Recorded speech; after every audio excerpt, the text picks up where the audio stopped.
প্রিয় দর্শক, আসসালামু আলাইকুম। দেশ এবং দেশের বাইরে থেকে যারা ভিডিওটা দেখছেন তাদের সবাইকে অসংখ্য ধন্যবাদ। আর আজকে আপনাদেরকে দেখাচ্ছি চট্টগ্রাম শহরের অসম্ভব সুন্দর একটা রাস্তা, যেটা চট্টগ্রাম শহর থেকে ভাটিয়ারির দিকে গিয়েছে। আর এই রাস্তা ঘিরে আপনারা দেখতে পারবেন গ্রামীণ পরিবেশ, অনেক গাছ।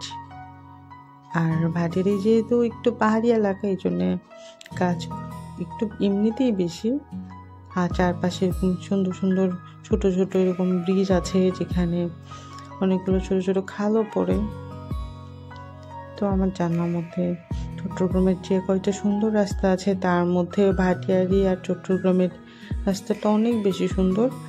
আর এই ভাটিয়ারি রুট ধরে আপনি যতটা ভিতরে যেতে থাকবেন, তার সৌন্দর্য বাড়তেই থাকবে, মানে সবুজের পরিমাণ আরও বেশি বাড়তে থাকবে। তো ভিডিওটা দেখতে থাকুন। ভিডিওটা কেমন লেগেছে অবশ্যই কমেন্ট সেকশনে জানাবেন। আল্লাহ হাফেজ।